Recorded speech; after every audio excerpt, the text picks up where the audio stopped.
Mia, I need you to listen to me. I have something serious to tell you. Something serious? Is everything all right? What do you want to tell me? Wait a minute, Todd. I thought you had work today. Aren't you busy with work?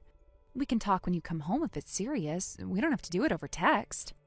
I need to talk to you right now. Right now is the right moment. I have to tell you before I change my decision. I made up my mind. Huh? What decision? What's going on? I'll wait. I don't mind. Just tell me. Actually, I didn't go to work today. I'm at OB-GYN right now. Huh? OBGYN? What are you doing there? Why are you at OBGYN? I've been keeping this a secret from you, but I'm telling you today. I actually have a girlfriend I've been dating for a year now. Excuse me? Yes, you heard me right. And we found out that she was pregnant today. She's pregnant with my baby. That's why I'm at OB-GYN today. I'm here to accompany her. So I need you to divorce me, Mia. Let's break up. Wait a minute. I don't understand. I can't process all of this. It's all happening to me so suddenly. Does this mean you've been cheating on me with another girl all this time? You had a girlfriend when you had me as your wife? Well, if you look at this matter objectively, you could say that. But I'm really serious about her. She's special to me. You have to be kidding. You actually cheated on me? Is this a prank? It has to be a prank, right? Are you talking about a girl that actually exists in real life, or are you just being delusional? I'm not lying. She exists, obviously. Her name is Luca. She's 23 years old. What? 23? Are you serious? She's even younger than our child. What are you thinking? I can't believe you had an affair with a girl who was around the same age as your own child. I am honestly disgusted. Age doesn't matter when you're in love. I love her dearly and I want to marry her. I want to stay honest and loyal to her and to her only. Loyal? Honest? Oh, the duality to say that to me? You cheated on your wife and had an affair. Isn't that enough to make you the exact opposite of loyal and honest? You had an affair with a girl who is 25 years younger than you, and here you are begging for a divorce because you were irresponsible enough to impregnate this young girl. Hey! You wanted to tell me this before you feel like changing your decision, huh? And saying those cringy phrases like age not being an issue in love? It's obvious that you're just in love with yourself being a hero in a love tragedy. Let me be honest with you, too. You are disgusting. How dare you call me disgusting? I'm your husband! Have some respect! I'm weirdly calm now. You cheated on me with a girl who is as young as our own child. How disgusting. Aren't you embarrassed of yourself and your choices as an adult? How dare you insult me? You call our love disgusting? Where's your respect? That's why you're being dumped. Dumped? Am I really? Who would want to keep a man who cheats on you? Disgusting. I am the one dumping you. I don't care. It's the same thing. Let's go back to what I was talking about. We have to get a divorce right now. My girlfriend is now pregnant with my baby. An old hag like you should leave. Don't you come ruining our relationship. I'm ready to start my life anew. It's a new chapter in my life. I'll start a new life with my girlfriend and our baby she's pregnant with. Okay, you're starting to annoy me. Fine, we're getting divorced. But I'll make you take responsibility for your own actions. I am finding myself a lawyer for this case. You should be prepared to pay me some compensation money.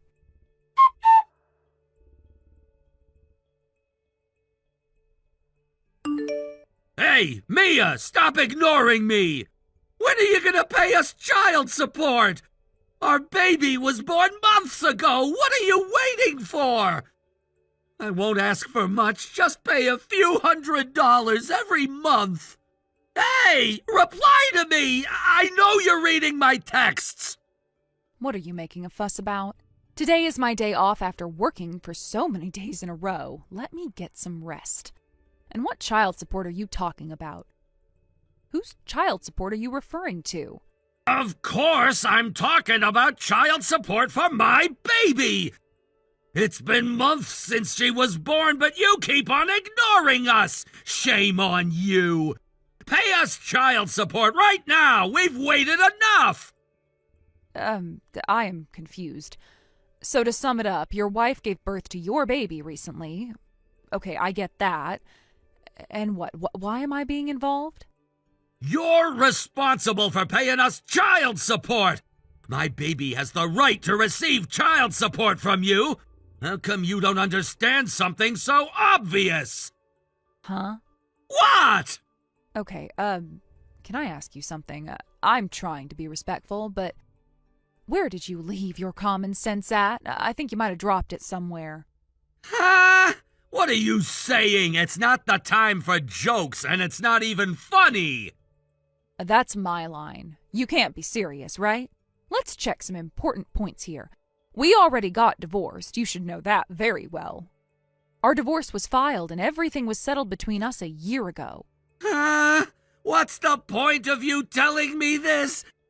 You're just telling me the obvious. What a waste of time! Right. I'm glad we're on the same page. And the baby you were talking about just now is the baby your wife gave birth to. So you're not referring to my child, right? What's with all this nonsense? Stop asking me about something so obvious! What are you trying to tell me? I don't understand your point! I'm the confused one here. I have no idea what you mean and what you want from me. The baby is yours. She was born from your wife. The baby isn't mine. We're not related in any way. So why am I responsible to pay child support? I shouldn't be involved in your family affairs.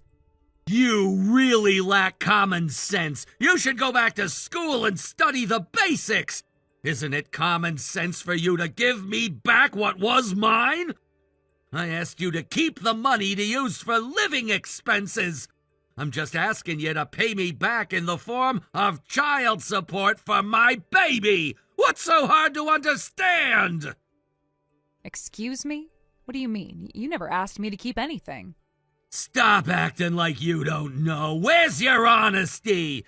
I asked you to keep my $50,000. Huh? $50,000? What are you talking about? When did you ever ask me to keep such an amount? Oh my gosh. Don't tell me you're talking about the compensation money. Is it the $50,000 you paid me as compensation when we got a divorce? Yes, that's exactly what I'm talking about. See? You knew what I meant. I lent you the money so that you won't have to wander the streets after you get a divorce and lose your source of income. Now you understand. There's no escape for you. It's been a year since our divorce, and now we're struggling to make ends meet with our newborn.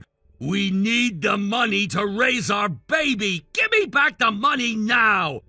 We're ready to sue you if you refuse. Huh? What on earth are you talking about? Is your brain just a blob of goop? I guess there's something wrong in those who cheat on their partners. Something is definitely lacking in their brain. How dare you! Listen, do you understand the point of compensation?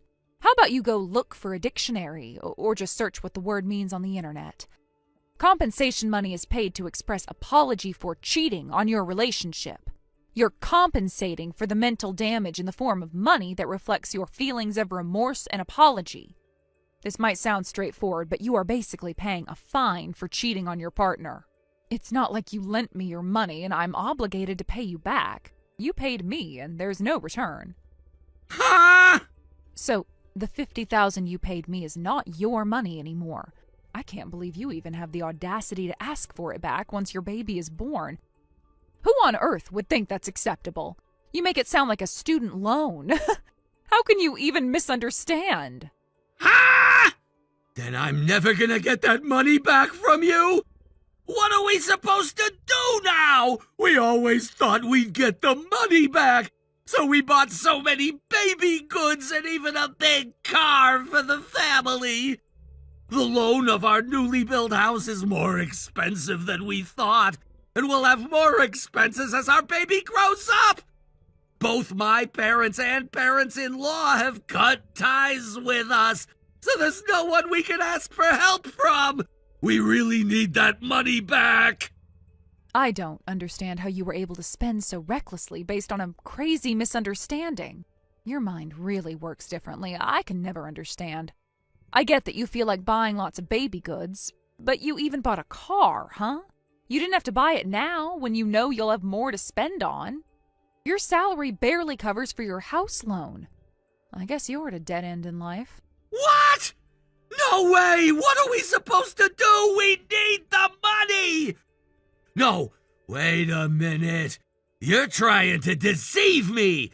You're trying to take advantage of me by saying things that sound believable. I'm not falling for that trap. You just don't want to pay us money. I know that the ex-wife is responsible for paying child support. You're lying to me. Are you out of your mind? Have you gone insane? Did you not only lose common sense on the way, but also your brain itself? Or did you age so badly to the point where you're having problems with understanding things properly? What the hell? Stop insulting me like that! I'm just telling you the truth. Okay, let me repeat one more time. The ex-wife has absolutely no responsibility to pay any kind of money to support the child who was born between her ex-husband and his new wife. If you don't trust me, go ask the lawyer who helped us settle our divorce.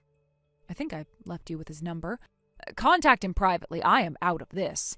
Don't you ever contact me again. We're strangers now. Wait a minute, I get it.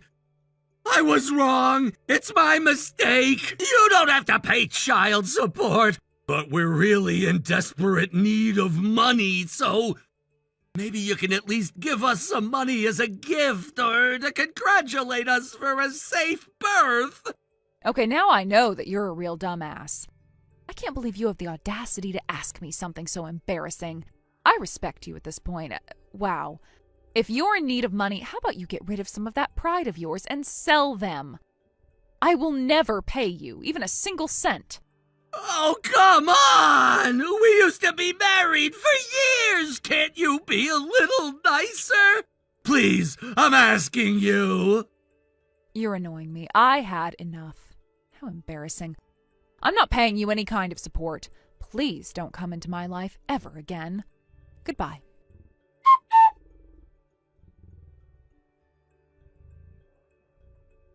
Gosh, I wasted my day off on a weirdo. After messaging me, Todd actually contacted the lawyer saying he wanted to make his ex-wife pay for child support. The lawyer obviously laughed at him and told him that was impossible straight up. Todd started working multiple part-time jobs day and night to make money. But his body couldn't handle the overwork and he soon fell ill, ending up in the hospital. While he was hospitalized, Luca, his current wife, dumped him, saying she didn't want an old broke dude as her husband. She slapped divorce papers into his face and ran away with her baby. Actually, it turns out that the baby wasn't even Todd's. After an affair that ruined his marriage, he was left with a house loan, a car loan, and a sick body. What a shame. I can't even laugh it off as a joke. Well, it's all his fault, so I don't intend to help him in any way. I moved into a mansion for solo residents, and I'm enjoying my job as well as numerous hobbies. I sometimes go visit my child and grandchild, too. I'm enjoying my new chapter in life to the fullest. I plan to live a slow and cozy life as I prepare for the future when I grow older. Thank you for watching. Please subscribe and hit the like button. See you next time.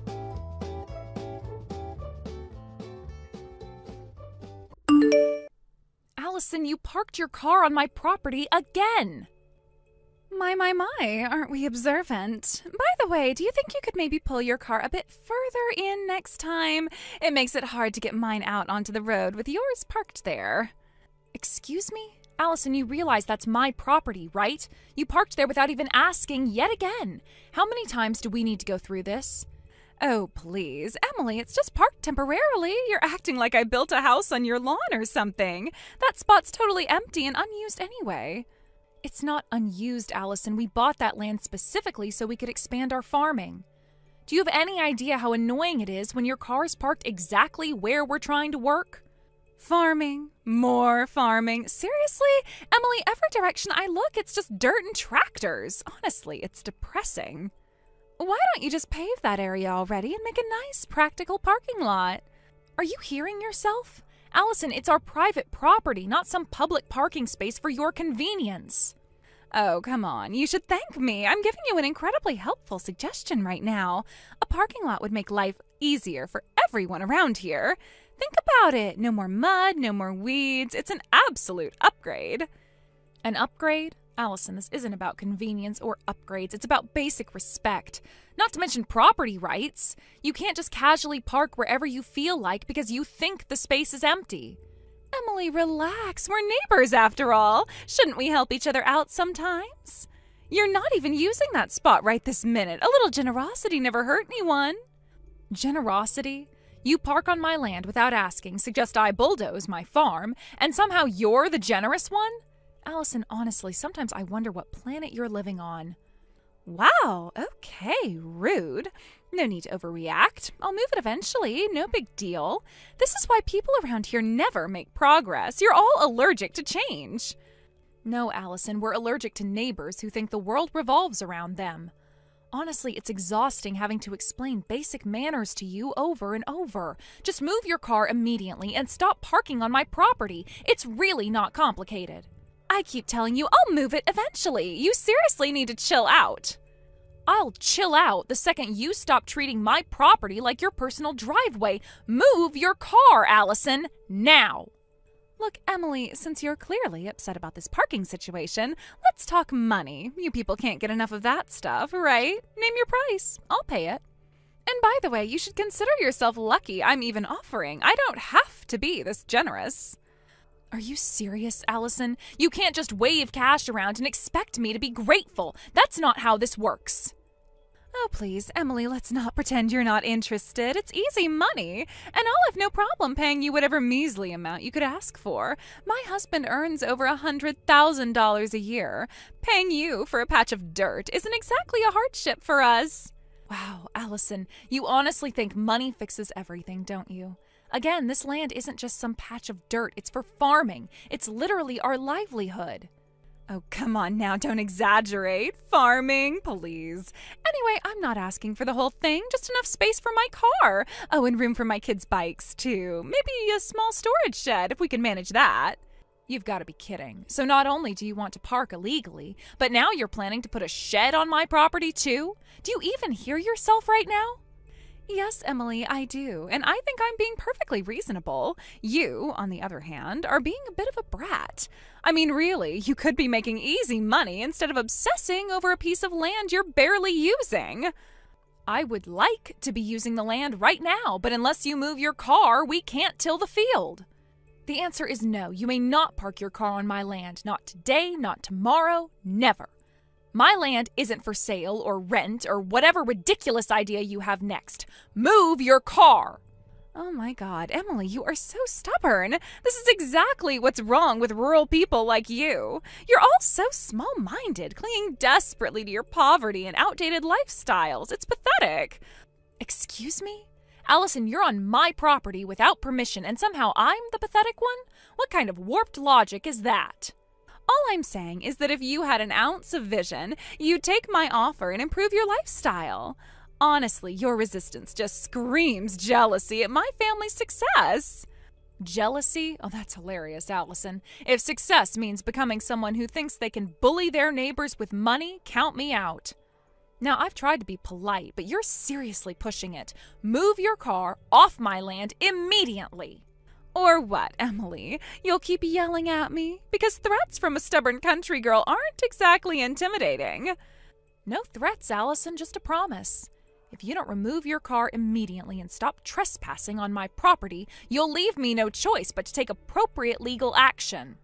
And trust me, no amount of money from your supposedly high income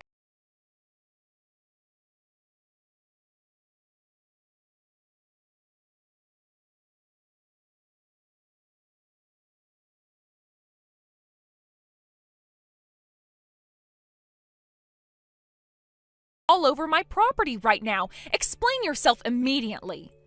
Oh, relax, Emily. Didn't I mention this already? I invited some of my friends from the city out here for a vacation. They'll be parked there for just a few short days, 3 days tops. 3 days? Are you serious, Allison? There are at least 30 cars parked on my property. Do you have any idea how completely insane that is? There you go, overreacting again. We're spending the weekend at that lovely mountain resort nearby. My driveway couldn't handle this many vehicles. Your empty land was just the obvious choice. You really should feel honored. Stop patronizing me, Allison. We have already been through this. You can't just invite half your social circle and dump their cars on my farm. If it weren't for our history together, I might have been willing to let you use that lot for a few days. But I have made it repeatedly clear that you do not have my permission to park there. Oh, please, permission, consent. It's all semantics. The cars are there now anyway. Besides, I did say I'd pay you generously. Surely a bit of cash in your pocket makes this worthwhile. This isn't about your money, Allison. What is it going to take to get that through your thick skull? Do you have any idea how psychotic this is? You're invading my property like a medieval warlord. Emily, let's keep things civilized. You seem really worked up. I'll compensate you properly after the weekend. In the meantime, can you just stop fussing and bear with it for a few days? It's really not that big a deal.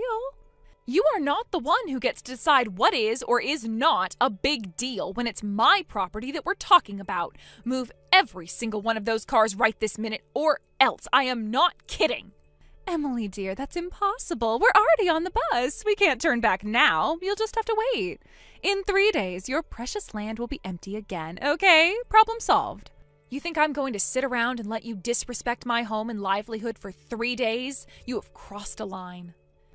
Oh, stop being dramatic. It's temporary. Think of it as helping people experience the rural charm you love so much. Seriously, just relax. We'll talk compensation later. I promise I'll make it worth the trouble.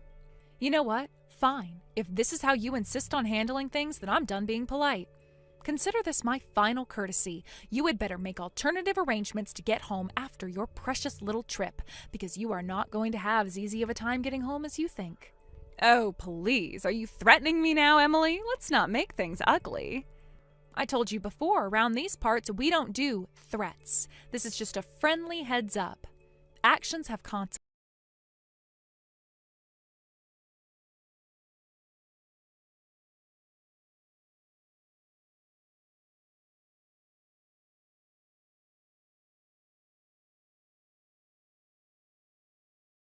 There's a trench around all the cars. What is this? Oh, hey, Allison. Welcome back. I hope your little country escape was relaxing. As for the trench, yeah, landscaping weekend. You're joking. Please tell me you're joking. That trench goes all the way around the cars. We can't move anything. Are you seriously trying to trap us? Trap you? No, not at all. I just wanted to install proper irrigation lines. It's farmland, remember? You said you wanted a real country experience. Well, congratulations, you got one. This is revenge. Don't play dumb. That trench wasn't here before. You dug it after we parked, and you did it on purpose. I had every right to work my land. I borrowed a backhoe from my cousin and did all the work myself. And not to toot my own horn, but it's a pretty well done trench, a masterpiece, really. You have lost your mind. You can't trap other people's property like this. I'll call the police. This is vandalism, maybe even theft. Oh, by all means, call them. I'd love to walk them through the illegal parking, broken fencing, ruined soil, and other damage you caused. I'd also love to show them our text message history. It would be very illuminating. I never destroyed anything, and it's not like I didn't offer to pay. You said you'd think about it. That's not even close to true. You threw money in my face, and I said no every time. You didn't care. Emily, please. My husband makes over $100,000 a year. We're not lowlifes. I was going to make it right. Still going on about your husband's income? This isn't about money. It's about trespassing and your city slicker entitlement. You're enjoying this, aren't you? You actually wanted to humiliate me. No, I wanted you to respect my boundaries. You didn't. So I respected my own. That land is mine. I'll use it however I see fit. You left 30 cars in the middle of it. You're going to regret this. I swear, Emily, you have made a very bad enemy.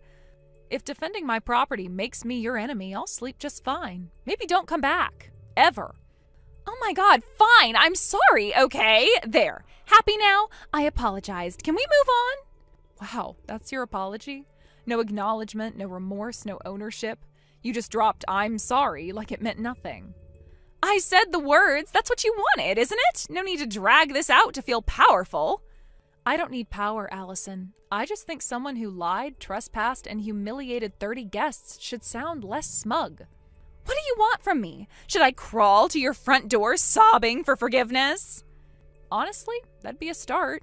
Maybe throw in some groveling while you're at it. Yeah, I like that idea a lot. You come down to my farm, personally, get on your knees in my freshly manured field, and maybe then I'll consider forgiving you. You're insane! I'm not humiliating myself just to please some bitter farm girl with a chip on her shoulder. And there it is, the real you. Arrogant, entitled, incapable of admitting when you're wrong. So familiar, so exhausting. I'm warning you, Emily. My husband earns over $100,000 a year. He has connections. He knows people. I'm warning you, if you keep pushing, there will be consequences. Hate to break it to you, but $100K a year isn't all that impressive around here, especially not for someone with a farm as big as mine. Oh, please, you expect me to believe a bunch of backwater farmers are making that kind of money? Believe what you want, but your husband's income isn't a magic wand. If you want to play ball, I'll play ball, but we're playing country style. You're just enjoying this because you finally have a little leverage. Let's see how smug you are when my lawyer comes knocking on your door. Talk to whoever you want. I've got every text, every photo, every timestamp, screenshots, evidence, and more patience than you. Anyway, I've given you my terms. Come and kneel down.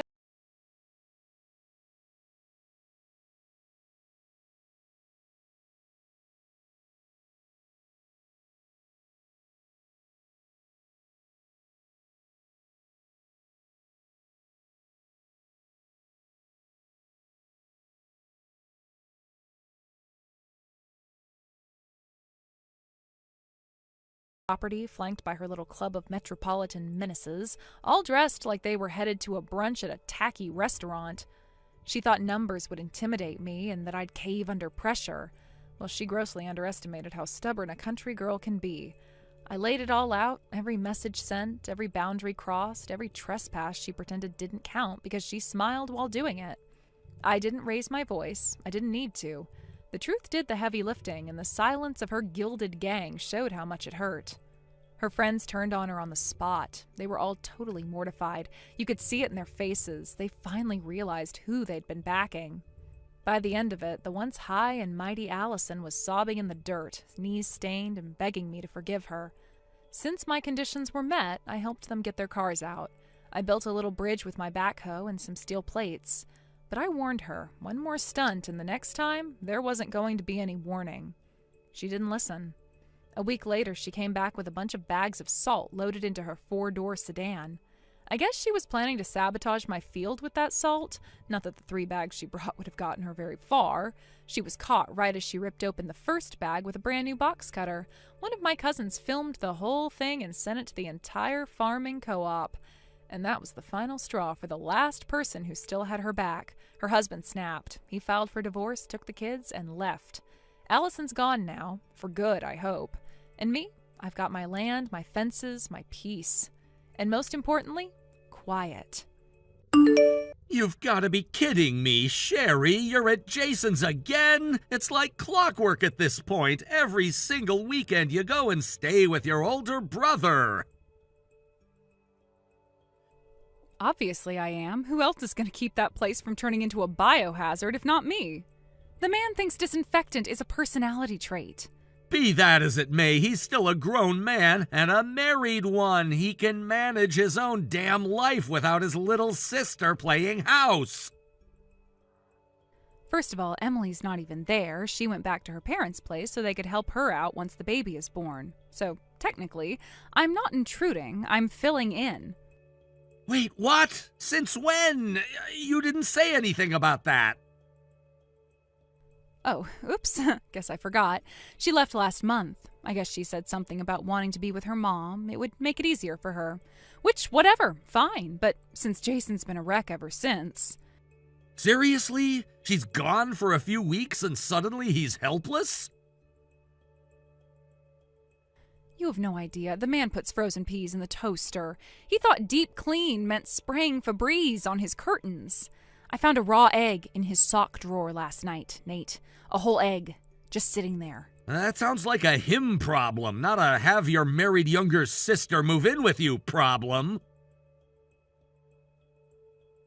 He's not just my brother, okay? He's my best friend. He helped me get through high school. He fixed my first flat tire, scared off that creepy guy at prom.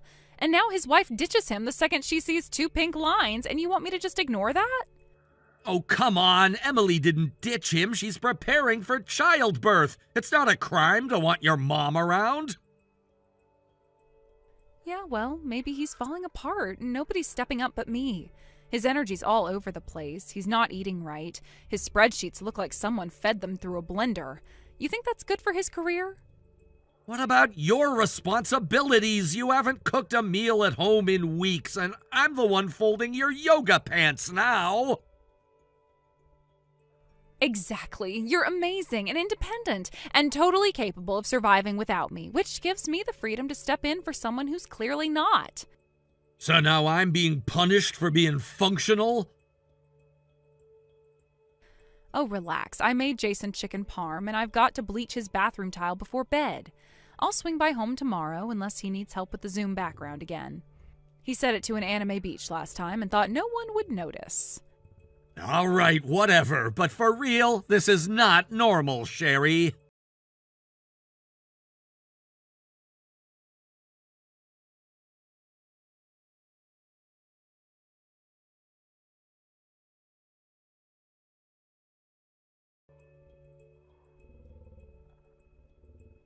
Sherry, please tell me you're not at Jason's again. Why wouldn't I be? I'm packing his suitcase for that business trip tomorrow. His idea of preparation is throwing socks at a duffel bag. How many times do I have to say this? He's a grown man with a baby on the way. He needs to learn how to do these things on his own. Which is why I'm here, to teach him. It's called being supportive. No, it's called enabling. He's married. He needs to get it together before Emily gets back, or he'll collapse the first time the baby cries. You are so dramatic. But you know what? I just had the best idea ever. That's never a good sign. Let's have Jason move in with us. What? No, that's not what I meant. But think about it. No more me leaving every weekend. No more worrying about whether he's eating actual food. You get to have me home, and I get to keep helping him. It's perfect. Sherry, this is our house. Ours. You don't just move your brother in like it's a college dorm.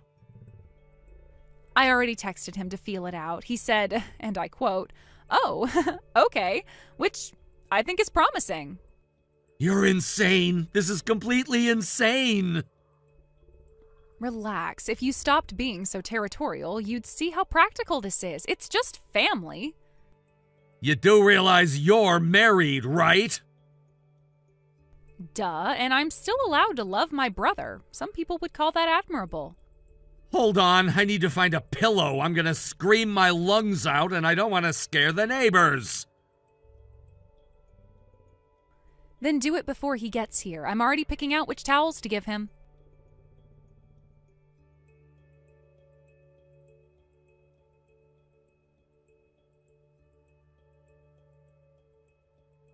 Hey, Nate! Sorry to message out of nowhere, but do you have a minute? There's something I need to talk to you about. Yeah, sure, man. What's up? Everything okay? Man, let me tell you what. Things are anything but okay right now. That's why I'm reaching out. Do you think you could come by my folks' place tonight? Your parents' place? That's kind of out of the blue. Could you be more specific about what's going on? It's nothing bad, not directly involving you anyway. I need to talk to you face to face. It's about Sherry. Yeah, I figured she's what this was about. She's been playing house at your place so often, I'm surprised she doesn't have her own drawer. You don't have to tell me, dude, I've noticed. But this isn't just me venting about my little sister bugging me too much. Things are way out of hand. It's gotten to a point where I can't keep ignoring it. All right, well, that sounds ominous. Look, I know this is a tough situation for you, so if it makes you feel better, you can bring your brother or your folks. I don't want you walking into anything uncomfortable. I just need someone else to see the situation for what it is. You're starting to really worry me. What exactly is going on? I don't want to say too much over text since it's a long story that requires a lot of explanation. But you need to understand, it's worse than you think, like a lot worse. So it's not just her obsessing over your laundry and scrubbing your floors like she's auditioning for sister-wife status? No, it's past that. You'll understand what I mean when I show you. Okay, all right. I'll head over in a bit. You sure your parents are cool with this?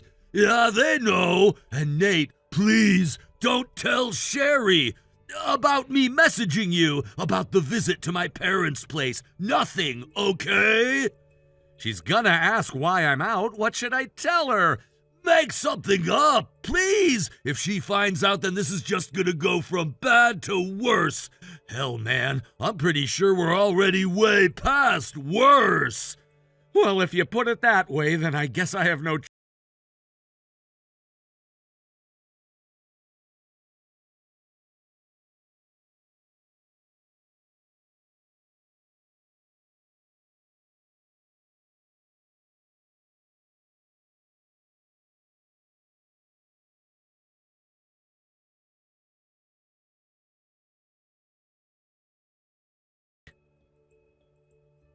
Jason moving in, obviously. He'll be here tomorrow evening. I already told him yes. You what? Nate, don't start. It's been days. You didn't object, so I moved forward. It's called progress. No, it's called bulldozing. You decided something huge without even having a real conversation about it. I did have a conversation. You were just too busy sulking to engage. Sherry, we don't have the room. That space you're picturing him taking, that's my home office now. I work in there every day. You want me to set up my laptop on the kitchen counter? Then he won't take the office. Jason and I will just share my room. Problem solved. What? Are you hearing yourself? You're seriously suggesting bunking with your brother as a married woman? Oh my God, stop being weird. It's not like we're strangers. We shared a room growing up. It's fine. No, Sherry, none of this is fine. You're acting like this house is your childhood dollhouse. You can't just rearrange people and things however you like. I hate to remind you, but it is my childhood home. I grew up here. So did Jason.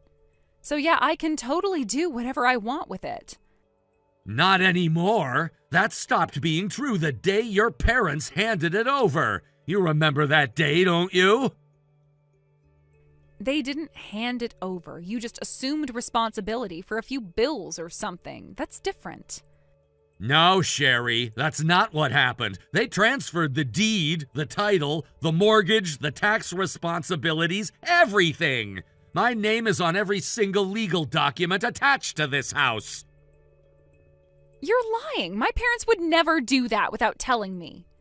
They did tell you. You were sitting right there at the kitchen table when we talked about it. Your dad said, and I quote, "Since Sherry isn't working, it'll make everything simpler if you take over everything." Then after he said that, you nodded and said, "Sure, fine, whatever, I don't care." No, I would have remembered that. That wasn't about ownership. It was just a formality. That's the thing about formalities, Sherry. They're formal. You signed the paperwork, our lawyer was present, it's all official. You don't know what you're talking about. Just because your name is on some paper doesn't mean it's not still mine. Legally, it means exactly that. This is my house now. You don't get to invite your brother to move in without even asking the owner. Jason already ended his lease. It was up for renewal anyway. His landlord was raising rent, and honestly, this is a much better setup for him. No way, Sherry. You convinced him to cancel his lease without even checking if I was okay with it?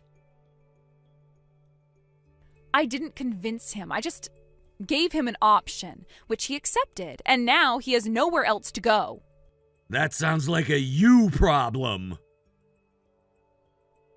Don't be so cold. He's my brother, my only sibling. He's family. What kind of person turns away family? One who's been blindsided, manipulated, and steamrolled. Oh, please, stop acting like I plotted some coup. He's showing up tomorrow with a suitcase and his laptop. It's not that deep. It is that deep. You're trying to erase our boundaries and play house with your brother. And the worst part is you genuinely think it's normal. Maybe it is normal, and you're the one being territorial and selfish. Selfish? For expecting my wife not to unilaterally move her brother into my house and share a bedroom with him? You keep calling it your house like I'm some squatter. Newsflash, Nate, it's still the place I was raised in. My childhood photos are still in the hallway. So yeah, Jason has every right to come back. And whether you like it or not, he's coming. That's not your call to make. It is when he has nowhere.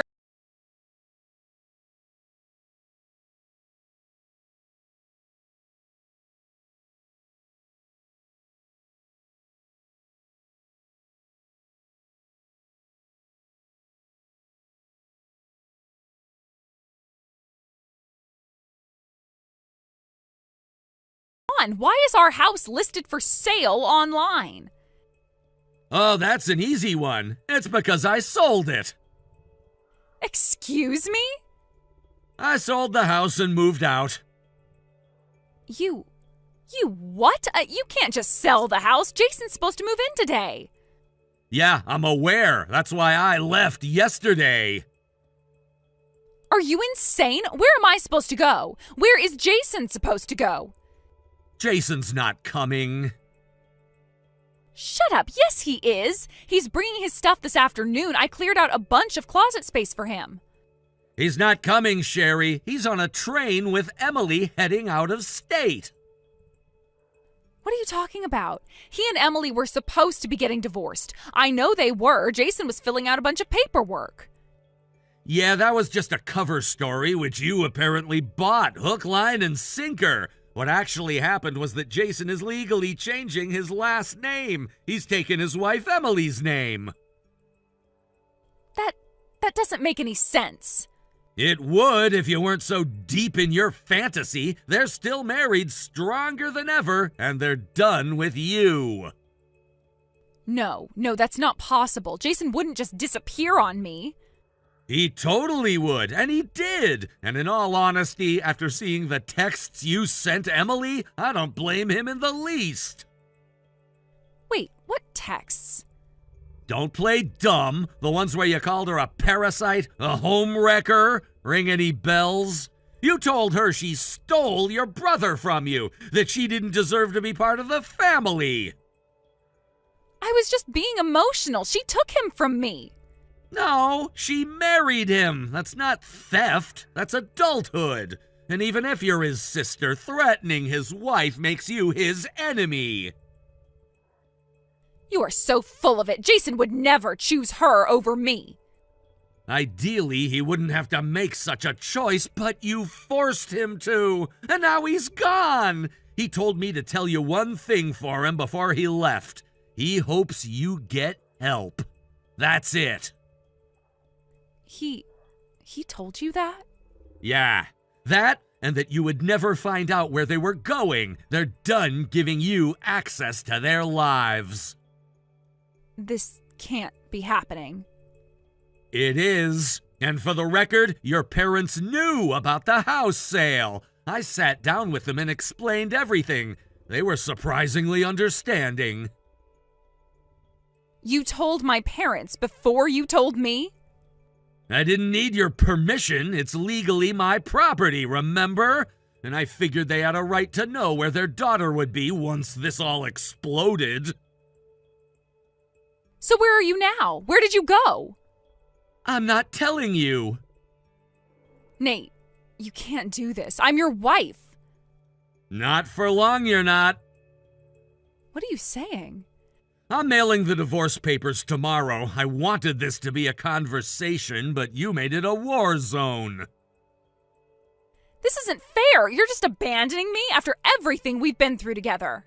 No, Sherry. You abandoned us the second you decided Jason came first.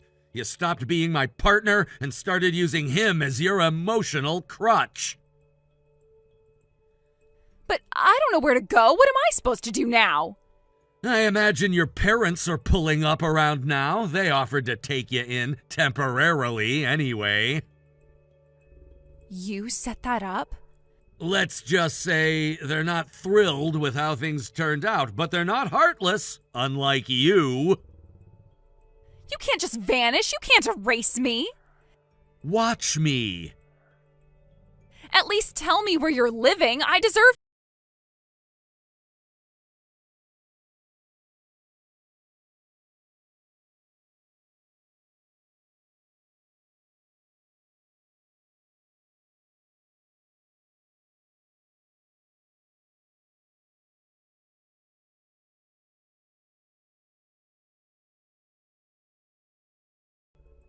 "10 minutes after our last message, her parents pulled up and took her away.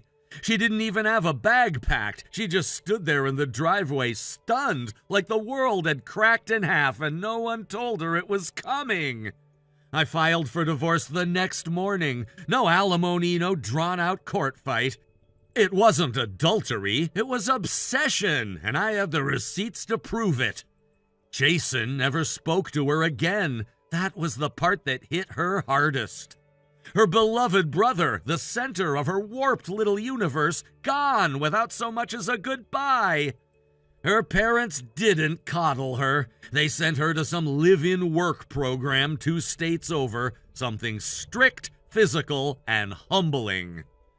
A few days later, I got a wall of text, a weird, rambling poem about forgiveness and fate and how stars realign after the fall.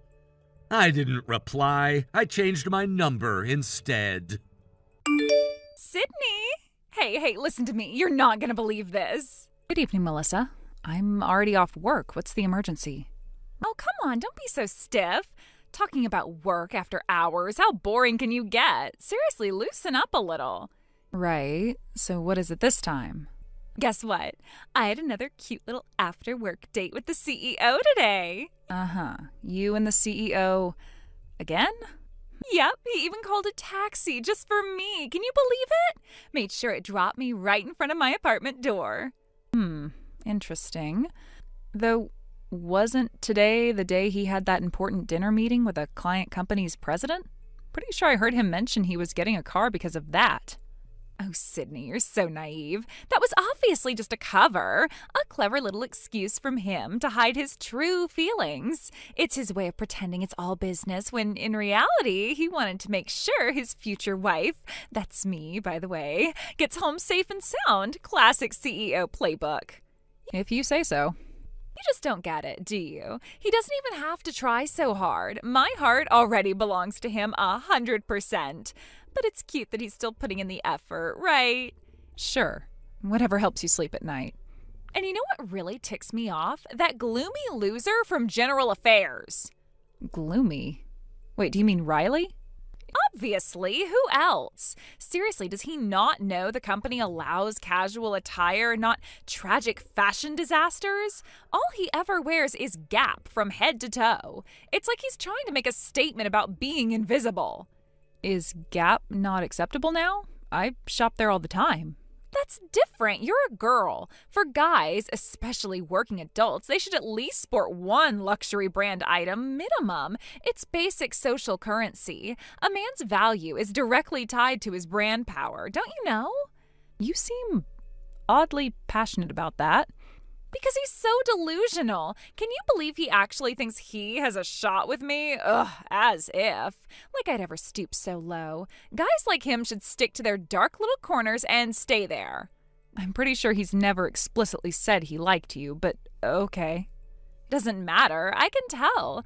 I mean, look at him, always sneaking glances at me when he thinks I'm not looking. It's pathetic, honestly. Not that I blame him. I mean, who wouldn't fall for me? But still, know your place, right? If you say so. That's why when you compare him to the CEO, it's laughable. Today the CEO was head to toe in his high-end suit. I bet he picked it just to look extra dashing when dropping me off. Such a gentleman, right? Wasn't that outfit specifically for the dinner meeting? Melissa, you can't be serious. Obviously, the meeting was just an excuse. You need to learn to read between the lines, girl. You're always so cold and logical. Maybe you're just jealous the CEO's into me and not you. Jealous? Of your fantasy? Sorry, but I actually have a boyfriend, remember? I'm not exactly looking elsewhere.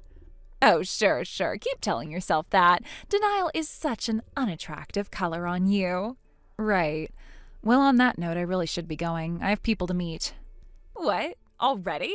But I haven't even told you the best part yet. Come on, stay a little longer. I promise it'll be worth it. No offense, but I have enough real-world problems to deal with tonight. I don't have the bandwidth for your CEO fairy tales. Jeez, you're such a buzzkill. Well, whatever. I guess I'll just message the CEO now and thank him properly. He's probably still at that dinner meeting. Exactly why I need to strike while the iron's hot. As the future CEO's wife, it is my duty to always be on top of things. Never hurts to remind him how thoughtful I am. You do you, but seriously, I'm logging off now. Enjoy your little fantasy world. Oh, Missy, you're just playing hard to get. Fine, I won't keep you. But you better be ready for all the juicy updates tomorrow at the office, okay? Sure, I'll prepare my best fake smile. That's the spirit. Later, girl.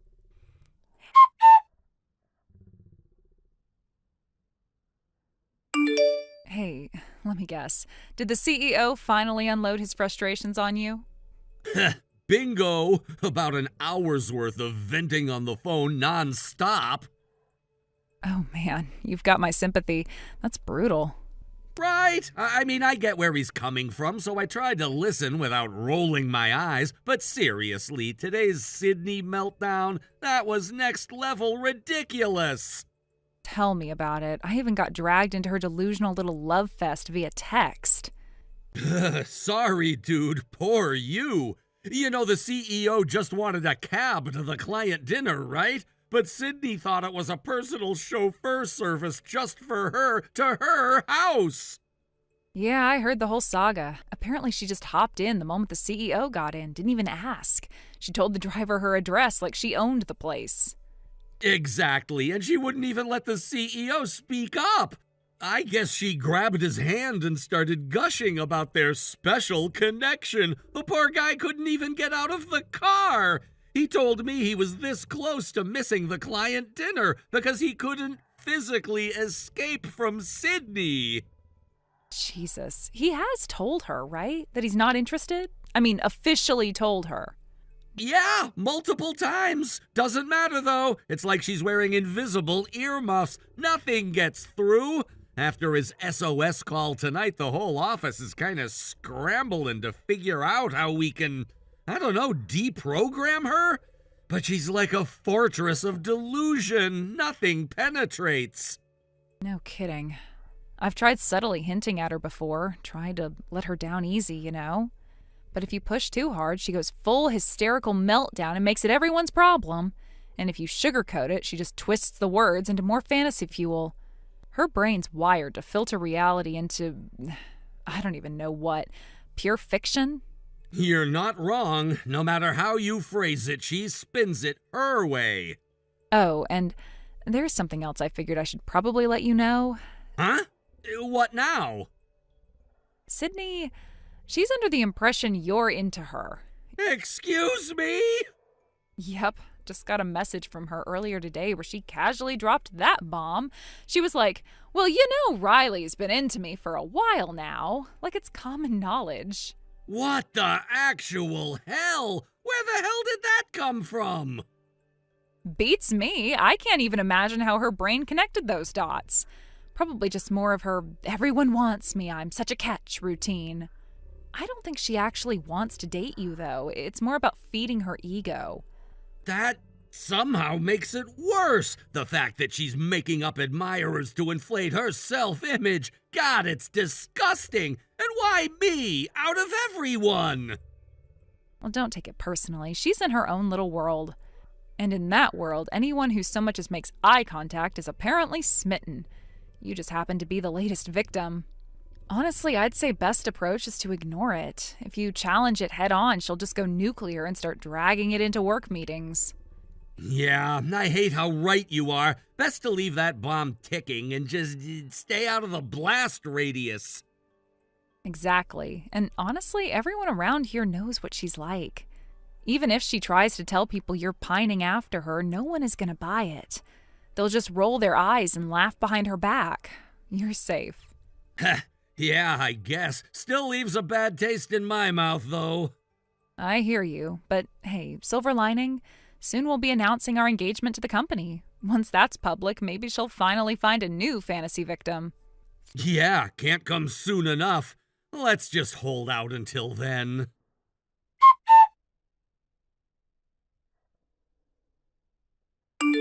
Hey, Melissa, guess what? I came up with this super fun game just now. Fun game? Should I be worried? Remember yesterday's office drinking party? You know, where I ended up stuck with that lame punishment from the lottery? Punishment? I thought that was just deciding on 3 possible venues for the newbie welcome party and sending the choices to the office group chat. It wasn't even supposed to be a punishment, just an administrative role. That's totally a punishment, don't you think? I mean, come on, that's such a boring backstage job. I'm practically the future wife of the CEO, Melissa. Meaningless chores like that? Not exactly my vibe. So, I made an executive decision. I'm changing the punishment. Wait, what? What exactly are you planning to do? When you say punishment game, there's only one thing that truly fits the bill. A fake confession prank, duh! A fake confession? You're not serious. Totally serious. You know the drill, right? Confess to someone, get them all flustered and happy, and just when they're floating on cloud 9, bam! Surprise! It was a punishment game all along. Classic, right? Come on, it'll be hilarious. No, it won't. That's not funny, Sydney. That's just cruel. Oh, lighten up. Think about it. They get confessed to by me. It's basically giving them the best day of their life, even if it's just for a minute. I'm basically doing them a favor. They should be thanking me. Sydney, who are you even planning to pull this on? Obviously, Riley. What? Come on, it's obvious. Have you seen how chummy Riley's been with the CEO lately? Don't you think it's like some sad attempt to get my attention? I mean, I'm the one who's going to marry the CEO after all. You think Riley's trying to get your attention? Really? Totally. It's like this desperate, awkward, look at me too thing, you know? Kind of adorable in a pathetic way. I think you might be overthinking this or misreading. Massively. Melissa, please. You wouldn't understand the burden of being as popular as I am. It's exhausting having to fend off all these low-key love attacks. But I've decided it's time. It's time to do Riley a favor and give him a clean, decisive goodbye ritual. You know, so he can finally move on and stop clinging. Sydney, seriously, stop. You can't do this. It's not just childish. It's humiliating for Riley. Don't you have an ounce of empathy? You're taking this way too seriously, girl. It's just a joke. Better to end it now before he starts getting all clingy and complicates things for me at work. You're really going to go through with this, aren't you? Of course. It's a punishment game, Melissa, and I always follow through. I'm a woman of my word, after all. It's like a matter of pride. Fine, but at least wait 20 minutes. Huh? Why? Riley's still working. If you pull this prank while he's swamped, it's going to cause even more chaos. Oh, right. He's still on the floor, isn't he? Okay, I'll be generous. I'll wait 20 minutes. Then I'll slide into his messages and deliver the most dramatic, heart-pounding confession of his life. This is going to be so good. You better be ready to see history in the making, Melissa. I'm not sure I want to see that train wreck, Sydney, but I guess I can't stop you, can I? Nope. Sit back and enjoy the show, sweetie.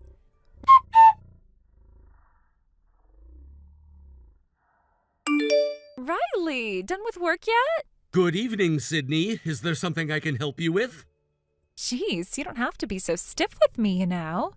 Is there a reason I shouldn't be? You're still technically my senior at the company, and I'm responding as I always do. Oh, come on. Actually, I messaged you tonight because I thought it was finally time to respond to your feelings. I'm sorry, what exactly are you talking about?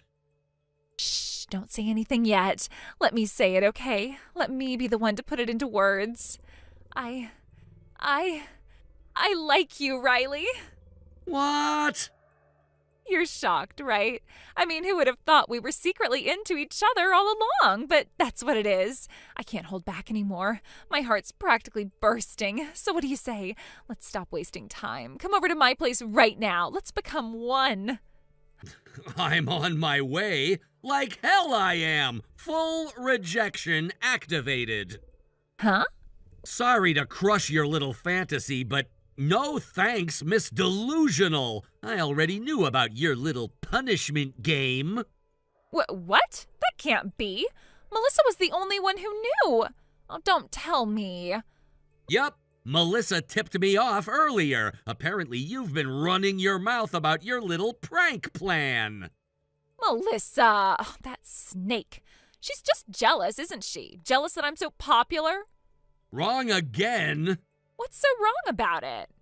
Melissa found out you were plotting some pathetic prank on her fiancé. She did what any reasonable person would do. She warned me. Fiancé? What did you just say? You heard me right. Melissa and I are engaged. We'll be announcing it to everyone at work soon enough. What? No way. You're just messing with me, right? You like me, don't you? You always did. Where on earth are you getting that from? I've never had even a sliver of romantic interest in you. Then why are you always buddy-buddy with the CEO? That's obviously your way of showing off to me, right? You wanted me to notice you. Not even close. Then what is it? Because the CEO's going to be part of my family soon. Huh? What are you talking about? The CEO's getting married next spring. Yes! Finally he's going to propose to me! I knew it was coming! No! The CEO's fiancée is Melissa's older sister. What? They've been together for 7 years now. They always planned to announce their engagement in the CEO's 3rd year of tenure, which is next year. 7 years? That's right. Sorry you had to find out like this, but I figured someone had to finally burst your bubble. But no one ever told me. Why would they? You're just a regular employee. They don't owe you their private life updates. Just an employee? How dare you? It's the truth, Sydney. The CEO treats everyone kindly. He praises all of us when we do good work, but you took those words and twisted them into something they're not. Honestly, if you paid even a little attention to how the CEO handles people, you'd have realized he treats you exactly the same as everyone else. No more, no less. No, that's not true. I know what I felt. He always said such nice things to me. He says nice things to everyone. And just so you know, the CEO's been venting to me for a while now about you. He's been seriously stressed out because you won't stop throwing yourself at him. Liar. He's been carrying stomach meds around because of you, Sydney. That's how much you've been pushing him to his limit. Stomach meds? No way. And since we'll soon be making our engagements public, let me make this crystal clear. Leave the CEO alone, for everyone's sake, including yours.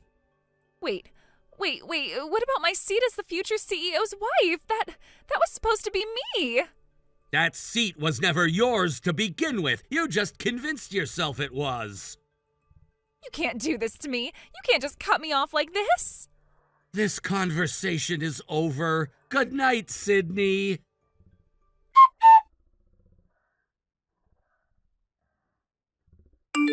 The very next day after that whole incident unfolded, the office atmosphere took an even more dramatic turn. When the company president arrived at work that morning, Sydney was already there, waiting for him by the entrance, visibly distressed and desperate. From what I later heard, she had been waiting there for quite some time, pacing nervously and rehearsing what she was going to say, her expression a mixture of panic, frustration, and denial. It seemed that some of what Riley had said to her the day before had finally started to sink in, though clearly she was still clinging to the remnants of her own warped narrative. Up until then, she had somehow convinced herself that everyone around her was just misunderstanding her pure intentions, and that she was being victimized by gossip and jealousy, and that the president, of all people, would surely recognize her worth if she only explained herself properly. But this time, reality hit her square in the face. The president, who up until then had shown remarkable patience, perhaps even too much leniency, with her increasingly erratic and disruptive behavior, was firm, clear, and absolutely uncompromising. His words left no room for interpretation, no cracks through which Sydney could squeeze in her fantasies. He told her flat out that her behavior had crossed the line, that her actions, what she tried to dismiss as harmless affection or office jokes, were entirely inappropriate, disruptive, and frankly embarrassing to the company.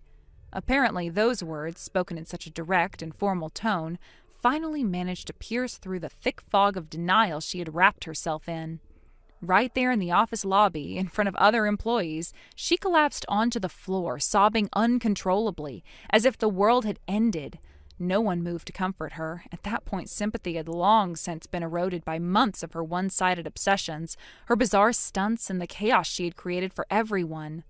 And it wasn't just the confession prank. Her misunderstanding of social boundaries had been escalating steadily. From unsolicited gifts, personal messages, and unwanted physical proximity to more disruptive behaviors that interfered with workplace dynamics, Sydney had become a ticking time bomb of HR violations. The president, taking into account not just the immediate scandal, but also the long-term impact on the company's morale and operations, issued her a final non-negotiable ultimatum. One more misstep and she would be dismissed. No warnings, no discussions. She was already on thin ice, and she had no more chances left. Surprisingly, for the next couple of months, Sydney seemed to calm down. Perhaps the public humiliation, combined with the president's clear stance, forced her to retreat into herself. People started to relax a bit, hoping that maybe this time she had finally learned her lesson and would quietly mend her ways. But, of course, it wasn't meant to last. About 2 months later, she latched onto a new obsession, an 18-year-old fresh out of high school recruit who had just joined the company as a trainee. And once again, her delusions resurfaced with a vengeance. Ignoring the obvious age gap, the boy's discomfort, and the whispers from colleagues, she began showering him with attention, trying to monopolize his time, even going as far as waiting for him outside his apartment complex. Things escalated quickly, and it didn't take long before the young employee, clearly terrified and overwhelmed, reported her to the police. There was no more room for the company to cover for her or to protect her from herself. This time the law got involved. The incident turned into an official harassment case, and Sydney was immediately terminated. Her employee badge revoked, her desk cleared out under supervision. After that, she vanished from the professional circles entirely. What I heard later, through the inevitable gossip vine, was that she was taken back to her hometown, a small rural area far from the city lights she had once aspired to bask in. There, in a move that felt both desperate and calculated, she became the second wife of a man in his 50s, an arrangement her family had likely brokered in a frantic attempt to offload her, considering her now infamous reputation. It was said that this man had been divorced twice before and had no children, but needed someone to care for his aging parents and manage his household. And so that man became the only person she had left. Hey, Harry, just checking in. Will you be able to make it to the wedding tomorrow without any issues? Hey, Jack. Yeah, everything looks good on my end. Thanks to you picking a fully accessible venue, I won't have to worry about a thing. Having a wheelchair-friendly space makes a huge difference. It means I can actually enjoy the day without stressing over logistics. That's exactly what I wanted to hear. I talked to the planner about accessibility the moment we started looking at venues. Honestly, I couldn't imagine celebrating without you there, and I didn't want anything to get in the way. I really appreciate that, man. I've been to more weddings than I can count where I had to ask someone to carry me upstairs or wait awkwardly outside certain rooms. It's not fun. But this time, I'm actually looking forward to being part of everything.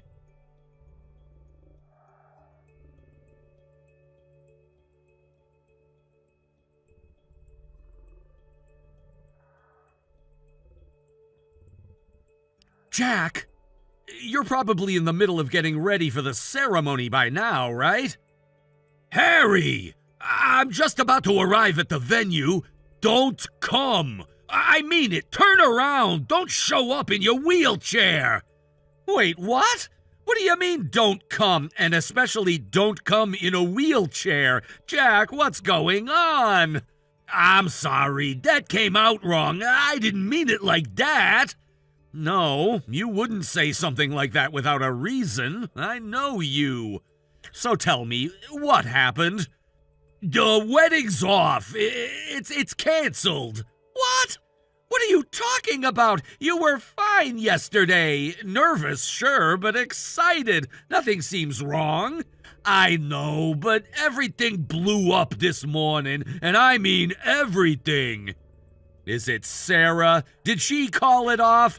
Yeah, she lost it completely. And now she's out looking for you. That's why I told you to stay away. She stormed out of the venue shouting that she was gonna find the guy in the wheelchair and make sure he never shows his face again. It's a mess, a full-blown public disaster. Okay, what the hell is going on, Jack? Why the hell would she be coming after me? I didn't do anything. This doesn't make any sense. I know you didn't. That's why I need you to trust me and stay out of sight for now, please. If you're in your car, just keep driving, or better yet, find a place to park and lay low. I'm in my car, yeah. I haven't gotten out yet. I'm about 2 blocks from the venue. You want me to turn around? Yeah, actually, if you could go a few kilometers away, that'd be ideal. She's furious and irrational right now. She's using guy in the wheelchair as her compass, and I don't know what she's thinking she'll do when she finds you, but I don't want to risk it. Jack, come on. You're telling me Sarah is targeting me? Like I'm the reason the wedding fell apart? It's complicated and unfair. But in the middle of the fight, when everything exploded, your name came up. Not because you did anything wrong, but because of who you are to me. What do you mean? She said I care more about you than her, that every time something goes wrong, I run to Harry. That when we were planning the wedding, I spent more time making sure you could be comfortable than worrying about her family's seating. She said inviting you at all was a disgrace, and that she was embarrassed we'd have a disabled person at the front of the ceremony. Are you serious? I didn't even know how to respond. I couldn't believe she said it. I still can't. And when I told her that if you couldn't be there, I wouldn't go through with it either, she screamed, threw her bouquet at the wall, and said I was in love with my crippled best friend.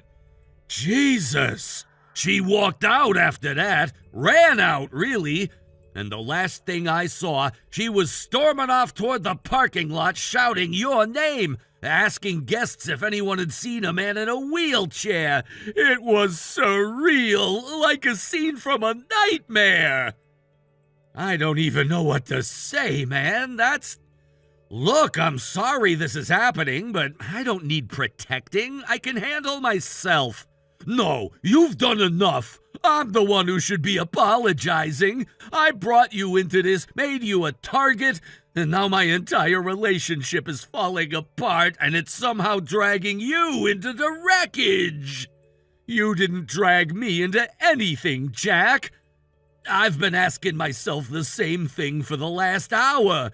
If she couldn't accept the people who matter most to me, how the hell was this marriage ever going to last? It wasn't. You deserve better. Someone who doesn't treat disability like a social stain. I don't care if it's a wedding or a dinner party. If someone can't treat people with basic human decency, they don't belong in your life. You're right. You always see it clearly, even when I can't. So what now? You said you wanted to talk in person. Do you still? Yeah, but only once things calm down a bit. I need to deal with some family stuff first. Everyone's confused, upset. Some people are already leaving the venue thinking it's all a prank. All right. I'll park at the shopping mall near Station A. It's about 2 kilometers from the venue, and the lot's huge. Low chance anyone finds me there. Thank you. And Harry, I know today was supposed to be my big day, but all I can think about now is how damn lucky I am to have a friend like you. I'm not going anywhere. Take care of what you need to. I'll be here when you're ready.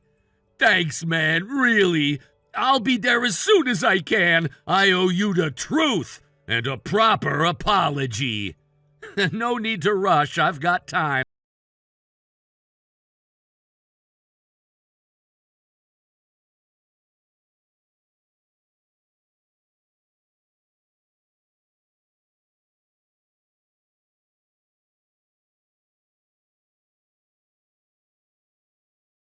Who's calling? So this really is Harry's number. Perfect. You should recognize my name. Sarah, I'm texting you from Jack's phone. Wait. Sarah? As in Jack's fiancée? Bingo. Now tell me, where the hell are you? Excuse me?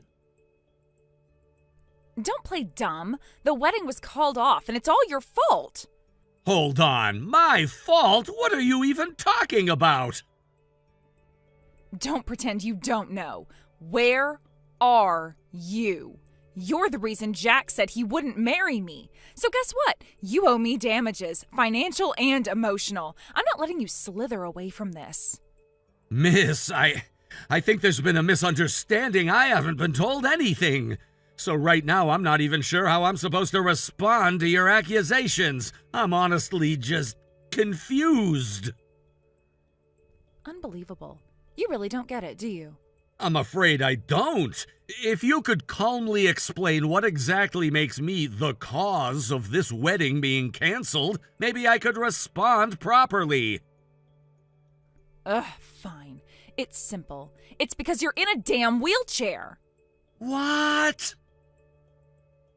Oh, don't act surprised. You've been glued to Jack's side like some pathetic barnacle for years. A high-spec man like him, a top university graduate, great job, perfect pedigree, and he's still babysitting you like you're his emotional support project. It's pathetic.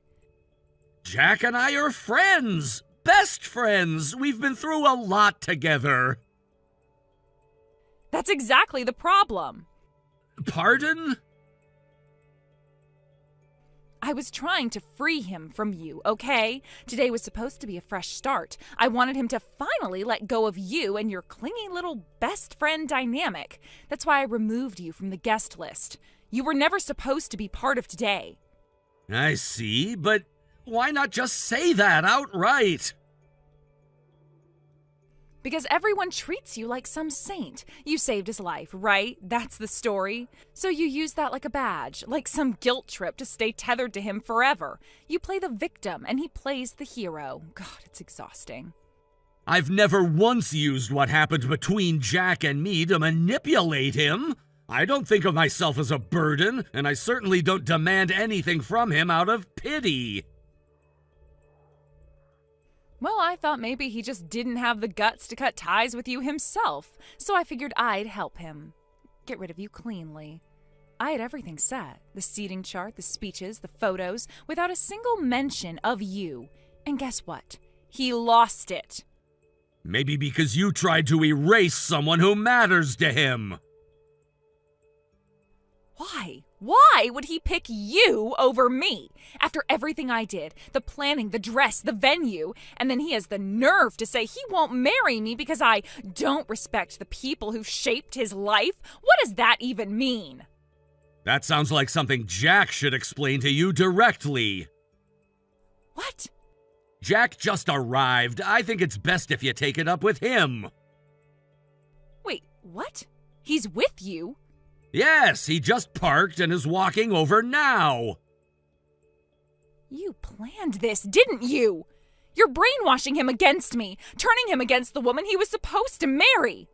Sarah, I didn't reach out to him. He came to me because he needed clarity, peace, and maybe some honesty. None of this was orchestrated, but it seems like he finally saw something in you that scared him. I didn't do anything wrong. I'm not here to judge, but if your reaction to your wedding unraveling is to stalk me through his phone and scream about disabilities, maybe, just maybe,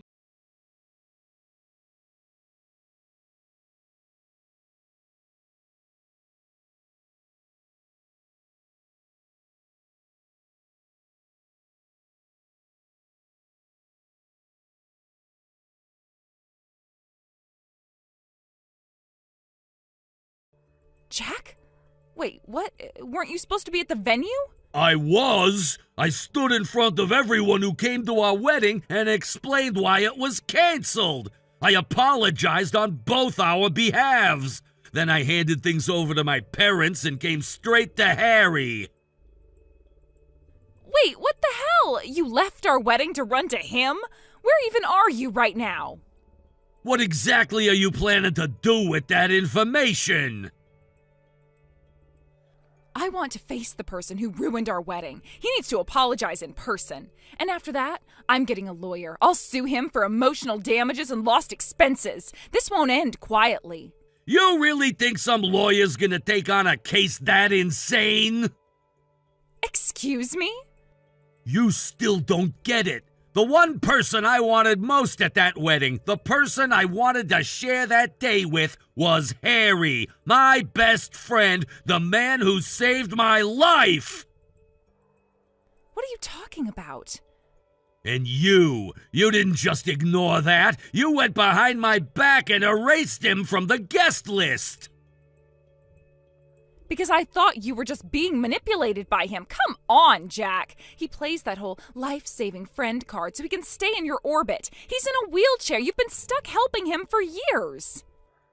I haven't been stuck doing anything. I chose to be there for him. He never asked for it. I offered, gladly.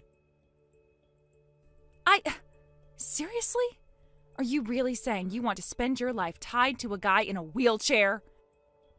Sarah, I think you've fundamentally misunderstood what saving my life meant. What's that supposed to mean? Harry got hurt because he pushed me out of the way when I was about to fall from a rooftop. He took the full impact. He could have died. Yeah, you told me that, but... And you think that somehow makes me the victim? He lost the ability to walk, and not once has he ever blamed me. He's shown nothing but kindness and patience. He's never guilted me, never demanded anything. I would give him the world if I could. And you're asking me to cut him out of a day that's supposed to mean something? So you're saying you want him there? You chose to keep him in your life? Yes! He's my best friend! I love him like a brother! There's no guilt, no obligation, just mutual respect and real history. And you tried to rip that away! But Jack, you did reject multiple wedding venues because of him. Don't act like that didn't happen. Yeah, I turned down places that weren't wheelchair accessible because I wanted Harry there. Exactly. You said no to every venue I wanted. And why? Because of one person. If he hadn't been invited, none of that would have been a problem. We could have had the wedding I actually dreamed of. You're unbelievable. What? You keep calling yourself the bride as if that makes everything revolve around you. But you're not the only one who dreamed of this day. You think I didn't have hopes too? You think I didn't imagine my best friend sitting there smiling, knowing he helped me get to this point? It's supposed to be my day. Right, and in your dream day, everyone else has to shrink so you can shine, even the people in wheelchairs. Ugh, stop twisting this. Have you forgotten about your own grandmother? What does she have to do with anything? Everything! Jack, don't drag her into this. She's in a wheelchair too, remember? She hasn't been able to walk long distances in years, and you begged your parents to make sure she could attend the wedding. They told me she'd need full mobility support. That might have happened. And I said, great, then we'll make sure the venue works for everyone. We all agreed, you, me, your parents, a fully accessible venue for both Harry and your grandmother. You stood right there and nodded your head, and now you act like I dragged you into something? I forgot, okay? You forgot? I didn't mean... I just didn't connect the two things in the moment. Then let me connect it for you. This wedding never should have happened. What? I tore up the marriage certificate before I left the venue. It's done. What? Without even asking me? That's heartless. You really want to talk about heart? I was hurt, okay? I just wanted the day to be perfect. I didn't mean to... Sarah, you deliberately excluded the one person who gave me a second chance at life. You cared more about your floral arrangements than human dignity, and now you want me to believe this was just a misstep? So, what now? Now, you'll be hearing from my lawyer. Wait, what? You'll be covering the cancellation fees for the venue, the catering, the photographer, the guests' travel costs. Why should I be the one paying? You're the one who walked out.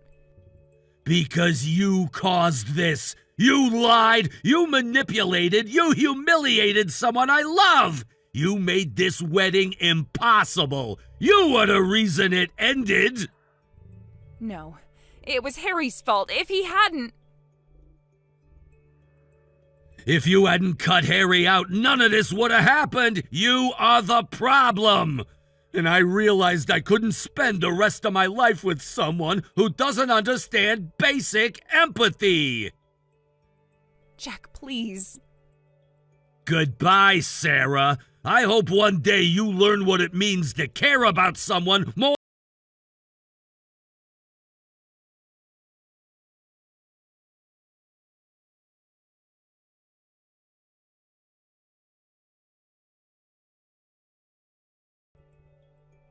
And so, just like that, my best friend's wedding was officially called off. It was a heartbreaking end to what should have been a joyful new chapter in his life. The reason? His fiancée, Sarah, acted with such appalling disrespect during an important family gathering that even Jack's wheelchair-bound grandmother, who had been nothing but kind, was left deeply hurt. Her expression that day, a mixture of disappointment and pain, is something I'll never forget. Jack's parents, who had welcomed Sarah into their home more than once, were furious. It was the final straw for them. When Sarah later came to their doorstep pleading for understanding and help, they coldly turned her away. They told her in no uncertain terms that she was no longer welcome, officially disowning her as a future daughter-in-law. Jack, for his part, took decisive action. He sent Sarah a formal notice demanding compensation totaling $50,000, expenses incurred during their engagement and wedding preparations. Legal action followed. She had no one left to turn to. Friends disappeared, and even her own family distanced themselves from the scandal. With mounting debt and nowhere to live, she ended up taking on multiple jobs, working from morning till night just to survive. At first, I felt a pang of guilt. After all, I was the one who raised the initial concern about her behavior. Maybe, in some way, I helped cause this outcome? But when I talked to Jack about it, he said something that stuck with me. A marriage without emotional connection is a slow death for both people. It's better to endure pain now than a lifetime of resentment. Now, every day, Jack and I continue to push each other forward in life. As friends, as brothers, living fully with no regrets. Thank you for watching and listening. We hope you enjoyed the video. Don't forget to like this video and subscribe. Also, feel free to leave a comment about what you thought of the story. We look forward to seeing you at the next story. Thank you for watching. Please subscribe and hit the like button. See you next time.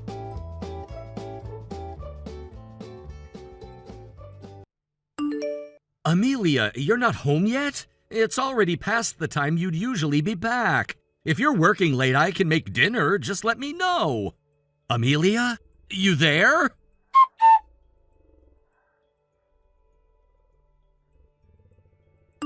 Oh, looks like you actually sent me messages. Yeah, sorry about that, but I'm not coming home. No, this isn't your fault exactly. It's just, I got bored of our marriage. Wait, saying that's kind of blaming you after all, huh? Guess it is your fault for not being more interesting. Anyway, the divorce papers are in the drawer of my vanity. Be a dear and fill them out for me at City Hall, will you? Thanks in advance. Bye!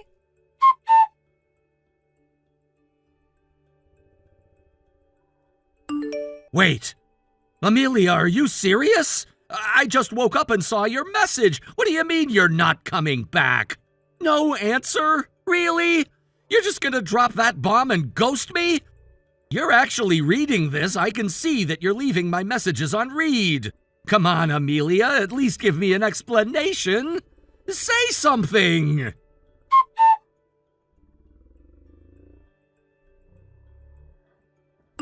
Justin, yoo-hoo! It's me, Amelia.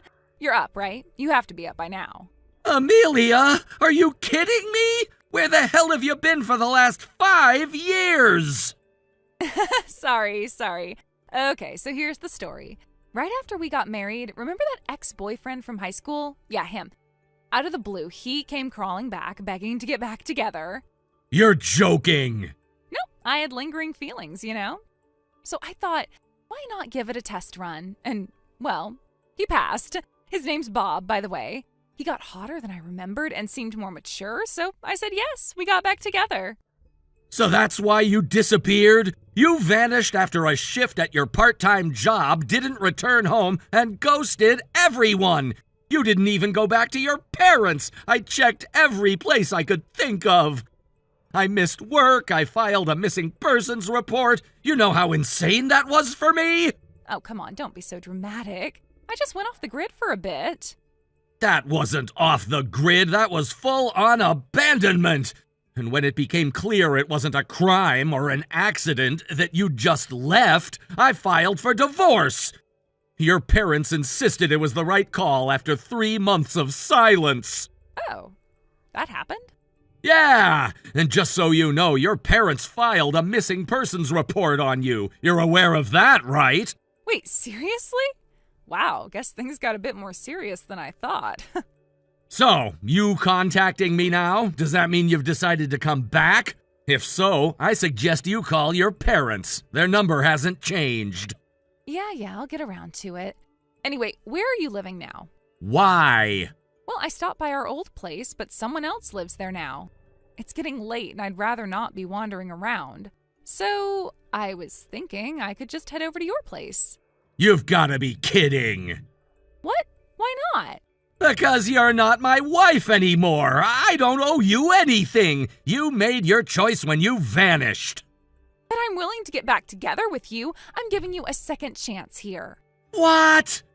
I told you about Bob, right? Well, turns out he ditched me the moment I told him I was pregnant. What? Yeah, we lived together all this time. We were super careful, but I guess something slipped. When I told him, he suddenly claimed he was already seeing another woman, seriously dating her. Said she was wife material. So he dumped you and now you're crawling back to me? Exactly. So now, can you just send me your address? Absolutely not. What? I'm pregnant, you know. You're supposed to support me. What kind of future dad says no to his baby's mother? Future dad? Didn't you just say Bob was the father? Well, yeah, but he ran off. And I don't want some deadbeat loser to be my baby's dad, so I figured you're better. What kind of logic is that? You've got money, right? Excuse me? Your dad passed away last year. You inherited something, right? You can't seriously tell me I don't deserve a share. We were divorced before that happened. You're entitled to nothing. What are you talking about? I was your spouse. I deserve half of whatever inheritance you got. No, you don't. Inherited assets from deceased parents are not split in divorce, and you weren't even my spouse anymore when it happened. What? Seriously? That's the law. Okay, fine. Then just let me move in and raise the baby with you. We can get remarried. Problem solved. Remarried? You're infertile, remember? Now you have a shot at being a dad. Why not take it? You're lucky I'm even offering. You're delusional. I am a father. What? I got remarried 3 years ago. After 2 years of fertility treatments, my wife and I had a baby 2 months ago. What? That's cheating. Cheating? We were divorced. You just jumped into someone else's arms? I bet you were seeing her even before we split up. Wrong. My wife moved to the U.S. 4.5 years ago with her family. I met her through work after we divorced. She's the daughter of one of my business clients. Our relationship started years after you disappeared. Then what am I supposed to do? I am pregnant. I thought for sure you'd be here for me.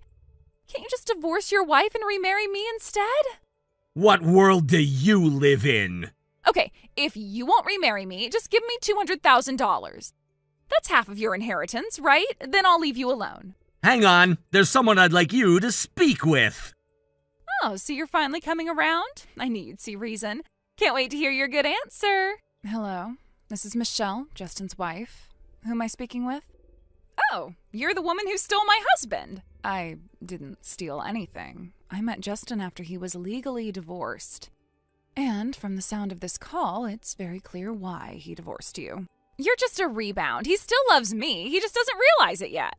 I know exactly what my husband feels. He's sitting next to me, listening to every word. And I promise you, there is no space in his heart left for someone like you. Someone like me? Yes. Someone who faked a disappearance for 5 years, lied to everyone she knew, ran off with an ex, and now comes crawling back pregnant with another man's child asking for money. Let me ask you something. Are you even capable of feeling shame? Shame? I'm struggling. I'm pregnant and abandoned. I need support. Then go to the actual father of your child, or apply for social support. What you don't do is track down your ex-husband and demand hundreds of thousands of dollars based on an inheritance he got after your marriage ended. That's not struggling, Amelia. That's manipulative. You've had 5 years to build a life. You chose not to. And now you've decided my husband is your backup plan? He's not just some backup plan. He's my husband. No, he was your husband. Now he's a father, a committed one, to a child we love. And to a woman who stood by his side, who didn't vanish when things got hard. I've been through 4 surgeries just to carry our child. I've seen Justin cry because he thought he'd never be a father. And now, finally, he's a dad. And you think you can just waltz in and take that away? You are 5 years too late, Amelia. You don't understand what it's like to be dumped while pregnant. Don't assume what I understand. But I can tell you this, parenting takes more than biology. You're not entitled to anything just because you happen to get pregnant. You can't just shut me out like this. I have a child to think about. Fine. Then how about you come and meet us, and we can all figure this out in person. Really? I knew you'd come around to wanting to help. I'll send you the address soon, and Justin will be there. Yay!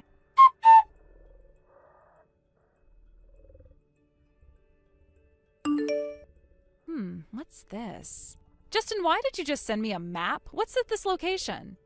That's where I live now, my current home. Oh, so you do want to see me after all. I knew it. I knew you couldn't resist once you heard I was back. Honestly, it's so cute how stubborn you tried to be on the phone, but deep down you missed me, didn't you? Just answer the question. How long will it take you to get here from where you are now?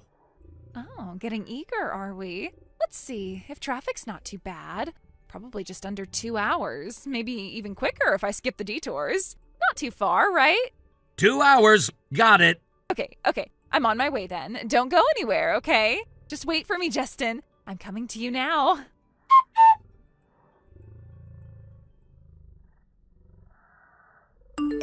Hey, you tricked me, didn't you, Justin? Oh, so you've arrived? Yeah, I'm here, but seriously? That location you sent me, that's not your house, it's my parents' place. You sent me straight to them. Yep, that's exactly what I did. They asked me to notify them immediately if I ever heard from you or saw you. So, here we are. Unbelievable. This was a setup, a total ambush. You want to talk about ambushes? When you disappeared 5 years ago without a single word, who do you think had to face your parents? They came to me over and over again apologizing like it was their fault. They blamed themselves for how you turned out. And you know what happened? They were so crushed by what you did, not just to me, but to them, that they couldn't even bear to stay in that town anymore. They moved, Amelia. They packed up and left just to escape the shame and whispers. I didn't know. Of course you didn't, because you didn't care enough to look back. Not even once. Okay, I get it, but that doesn't mean you had to dump me right into their laps like this. What are they even going to do? That's not really my concern anymore, but I'll tell you one thing that is my concern. I'm filing a claim for damages. You'll be receiving a formal request for compensation soon. Consider this your official notice. What? Wait, what? Compensation? You mean, what, alimony? Why? Not alimony, damages, pain and suffering. You left without explanation. I was your husband. You didn't just walk out on me, you vanished. I missed work, I filed police reports, I stayed up nights thinking something had happened to you. You left me to rot in confusion and shame. But I didn't mean for all that to happen. I just needed space. You needed space, so you ran off with another man and started a whole new life without telling anyone. And now, 5 years later, after getting dumped by that same man, you think you can just waltz back into my life guilt-free? Get real. You're gonna be held accountable, Amelia. Maybe not for leaving, but for how you left. For what it did to the people around you. To me, to your parents. You really mean it? You're not bluffing? Dead serious. You always thought your looks could get you out of anything, but not this time. You're not going to charm your way past the damage you caused. Justin, please. I said I was sorry. Doesn't that count for something? No, because sorry is easy. Facing the consequences, that's the hard part. And it's time you did.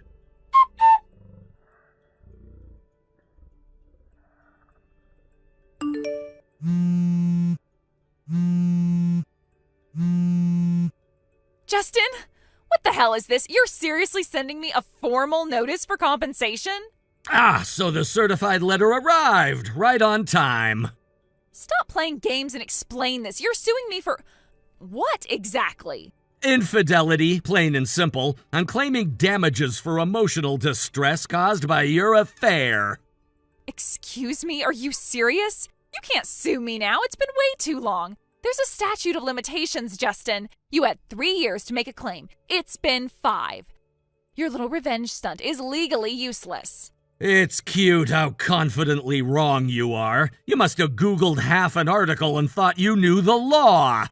What the hell is that supposed to mean? Let me educate you. The statute of limitations for claiming damages from infidelity is 3 years from the day the betrayed spouse becomes aware of the affair. Not 3 years from when it happened. 3 years from the day I found out. Wait, no, you mean... Yeah, I learned about your little affair 5 years after you disappeared when you messaged me out of nowhere and spilled your guts about running away with Bob. No, that's not fair. Oh, but it is. So guess what? That little confession you thought would smooth things over? It became evidence instead. You can't be serious. Dead serious. And you know what else? I waited until you gave birth. Because unlike you, I do care about the well-being of a child, even one I have nothing to do with. I didn't want to stress you out during your pregnancy. So I kept quiet, gathered evidence, spoke to a lawyer, and prepared everything while you were busy playing house with the wrong man. So you've been planning this all along? You brought it on yourself. All I did was follow through. And what, you're suing Bob too?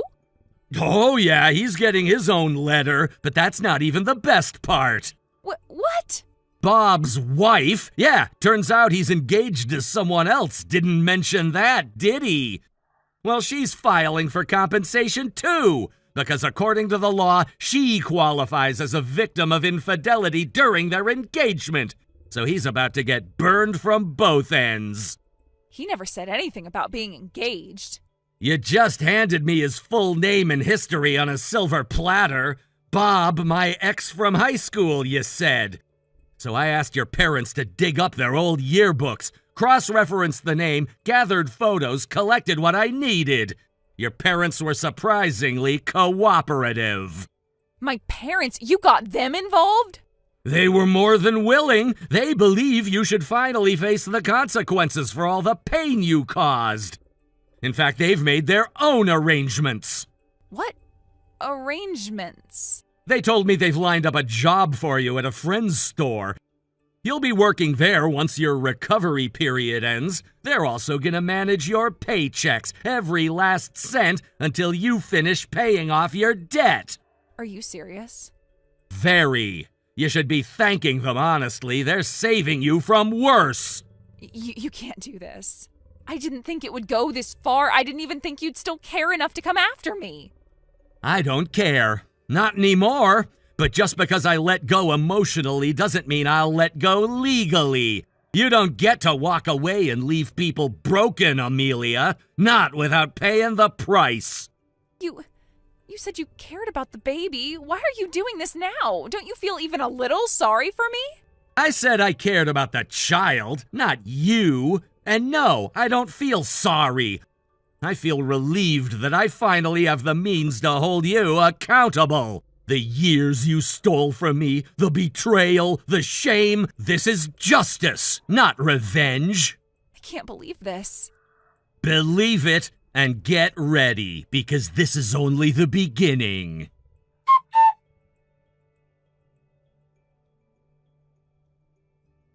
To begin with, let's talk about the consequences faced by the affair partner. Just from that one reckless decision, everything unraveled. He had to legally acknowledge the child born from the affair, file for divorce from his wife, and pay her a hefty amount in compensation. On top of that, there were child support payments for his children from the marriage. In short, his entire life exploded into utter chaos. A full-blown, no-way-back, scorched earth kind of downfall. At work, things have been no better. He's barely clinging on, sitting under constant scrutiny and judgment from every direction. The rumor mill hasn't been kind. His colleagues, formerly his friends, now watch him like a cautionary tale in motion. He goes in every day sweating through his shirt, knowing everyone's whispering about the affair, the divorce, the baby.